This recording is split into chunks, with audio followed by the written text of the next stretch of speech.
新型冠状病毒，澳洲最新动态更新，全澳累计确诊5351例，较昨日增加215例。其中，新州2389例，维州1085例，昆州873例，南澳396例，西澳422例，首领地91例，北领地21例，塔州74例。澳洲疫情动态，今天全球新冠病毒病例数已超过100万。澳大利亚首席医学官布伦丹·墨菲博士说，他相信真实数字可能是该数字的5到10倍，全球冠状病毒病例数可能多达1000万。在海上滞留了数周之后，今天一艘被冠状病毒袭击，并载有133名澳大利亚人的邮轮被允许在美国停靠。这艘赞丹号邮轮上已有2名新冠患者死亡，数百人患上了类似流感的症状。澳大利亚外交部长马里斯·佩恩说，已经为在美国赞丹邮轮上的澳大利亚人安排了撤离航班。从下周一开始，非接触式支付 PayPass 的限额将从100澳元提高到200澳元，以减少人们在购物付款时与支付终端的实际接触。购物者将在全澳的 Woolworths 和 Coles 享受这一变化。澳总理莫里森表示，自3月18日起，政府就建议澳洲人不要离境。然而，在随后的11天中，依然有16000澳洲人坐上了去往国外的飞机。3月24日，在政府颁布出国禁令后，也有3800名澳洲人选择坐飞机离境。很多澳洲人对政府的建议纯当是耳边风，不听劝告。而现在，这些人正返回澳洲途中，这也就是为什么我们的很多新增病例都来自国外。莫里森说，他们使许多其他澳大利亚人处于危险之中。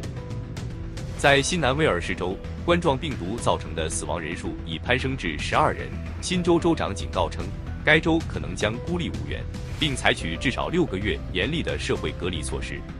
虽然全州的病例增长速度已经减缓，但人们仍然对冠状病毒的社区传播感到严重担忧。一夜之间，新州共有91例新确诊病例，全州确诊数为2389例，其中包括悉尼西米德医院的2名放射治疗师。今天上午，新州还宣布向全州的小型企业提供1万澳元的补助，以帮助那些受到冠状病毒严重影响的企业提供固定成本、水电费和租金。今日上午，悉尼北部海滩仍有上百人无视社会疏离规则，聚集在海边。警方已开始对违反规定的人处以罚款，违反新南威尔士州社会疏远或封锁法的人将面临最高罚款11000澳元，监禁6个月或当场罚款1000澳元，或对企业罚款5000澳元。昆士兰州长表示，昆士兰州的冠状病毒总数再次上升，该州距离感染高峰期还有几个月。疫情在一夜之间上升了39例，自爆发以来总数达到873例，包括4例死亡病例。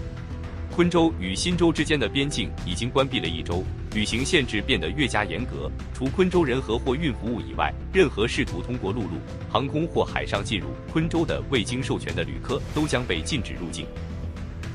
在过去的24小时内，首领地确诊了4例新的冠状病毒病例，使首领地的总数达到91例。新病例为2男2女，年龄在31至59岁之间。其中2个新病例与海外旅行有关，另外2个则是与之前已确诊案例有过接触。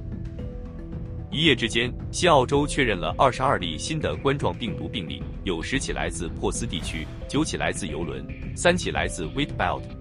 这使得西澳总确诊数达到了422例。西澳州长麦高文今日重申，将在周日晚上11点59分实施严格的边境禁运措施。他敦促目前在其他州的所有西澳大利亚人立即返回家园。